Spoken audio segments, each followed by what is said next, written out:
आपकी कैलकुलेशन गलत साबित होगा। देखना पड़ेगा माहौल क्या है, देखना पड़ेगा जनता का मिजाज क्या है। ये जनता है जमीन पे बैठालना भी जानती है और फलक पे उठाना भी। 2021 आज है, 22 में जो चुनाव होगा जनता ने मन बना लिया है, तारीख का इंतजार है। सुना नहीं अभी रीता जी को?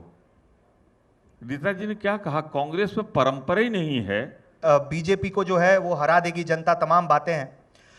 यूपी में आप चुनाव कैसे लड़ेंगे, ये अभी हमें लगता है कार्यकर्ताओं के पास तक मैसेज सही से नहीं पहुंचा है। कारण हम बता रहे हैं, क्योंकि इस देश ने देखा कि कांग्रेस ने पश्चिम बंगाल का जो मॉडल चुनाव लड़ा, उसको लेकर यह मैसेज साफ हो गया कि इस वक्त कांग्रेस इतनी त्रासदी से गुजर रही है कि बीजेपी को रोकने के लिए वो खुद को बलिदान तक करने को राजी है कि शून्य पर बंगाल में सिमट गई।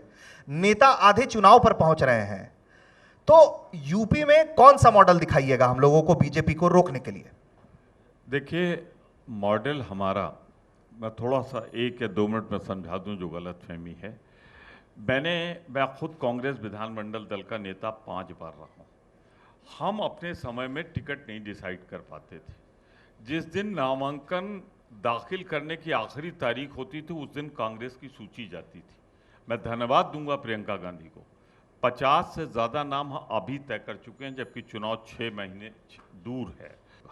देखिए, हम किसी और सवाल पे जा रहे थे, लेकिन आपने वो 50 उम्मीदवार वाली जो बात कह दी तो उस पर एक बात याद आ गई। लगातार खबरें आ रही थी जब प्रियंका जी आई, बैठक होता है बंद कमरे में, खबरें आई कि प्रमोद तिवारी जी और अजय कुमार लल्लू जी जो हैं वो आपस में ही भिड़ गए इस बात पर कि चेहरा प्रियंका गांधी को बनाया जाए, और लल्लू जी कह रहे थे कि चेहरा ना बनाया जाए। अगर प्रियंका गांधी इतनी मजबूती के साथ, पहली बार आप जब बता रहे हैं कि 40 सालों में ऐसा कुछ हो रहा है, तो प्रियंका गांधी मुख्यमंत्री का चेहरा क्यों नहीं है कांग्रेस की? पहली बात, गलतफहमी न रह जाए। नहीं, इस पर एक और बात जोड़ दें, आप कहिएगा। चूंकि प्रियंका जी जब आ रही थी उससे 2 दिन पहले ही लल्लू जी कह रहे हैं क्या कि जो पार्टी में पंडित लोग हैं वो ये किसी गलतफहमी के शिकार नहीं हो कि कांग्रेस मजबूत नहीं है, कमजोर हो गई है। तो वो किस पंडित की बात कह रहे थे? अगर प्रतिशत से कहा जाए, परसेंटेज के हिसाब से, तो जिस किसी ने आपको बताया आपका दोष नहीं है। 100% गलत सूचना है आपको। मेरा और अजय कुमार लल्लू का झगड़ा हो ही नहीं सकता, और इस इशू पे तो हो भी नहीं सकता।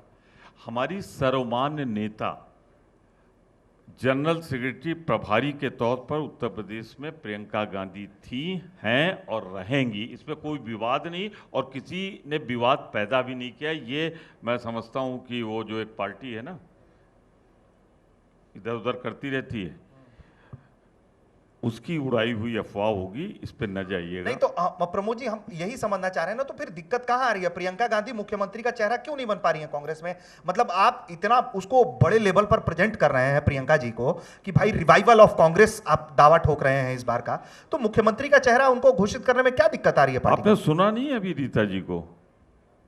रीता जी ने क्या कहा? कांग्रेस में परंपरा ही नहीं है मुख्यमंत्री का चेहरा घोषित करने की उत्तर प्रदेश में। तो जब उनको तक को मालूम है तो मैं दोहरा देता हूं, हमारा नेतृत्व तो होता है। हम इंदिरा जी के नाम पे चुनाव में वोट मांगते रहे, राजीव जी के नाम पर चुनाव में वोट मांगते रहे, उनके काम पर मांगते रहे, उनके बलिदान पर मांगते रहे। आज हम प्रियंका जी के नाम पर वोट मांगेंगे, लेकिन यहाँ मुख्यमंत्री वही बनेगा जब विधानमंडल दल चुन के आएगा, और जब विधानमंडल दल चुन के आएगा। कह रहे हैं कि ऐसी हमारी प्रथा ने 17 में शीला दीक्षित को तो आपने कैंडिडेट बना दिया था ना, तो प्रथा तो टूटी चुकी थी, तो इस बार काहे नहीं? अब बैठ जाए तो वो कहूँ यहाँ पे खड़े खड़े। देखिए, शीला दीक्षित जी को जब बनाया गया था उसके बाद क्या हुआ? गठबंधन हुआ, सापा आई, सापा और कांग्रेस मिलकर चुनाव लड़ी। उस समय तो कांग्रेस का नहीं रह गया था ना। शुरू में यही नहीं, पंजाब में हमने अमरिंदर सिंह जी को मुख्यमंत्री घोषित करके ही चुनाव लड़ा। तो जिन राज्यों की जैसी परिस्थिति होती है वैसा होता है, इसलिए मैंने कहा कि सहूलियत हो जाए आपको। अमरिंदर सिंह को हमने घोषित करके लड़ा था।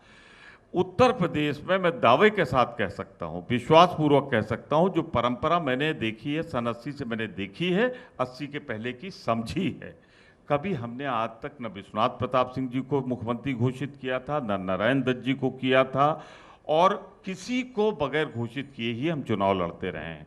और जो एक एक्सेप्शन था शीला जी का, वो लगता है कांग्रेस में चल नहीं पाता, इसीलिए बेचारी को बीच रास्ते से जाना पड़ा।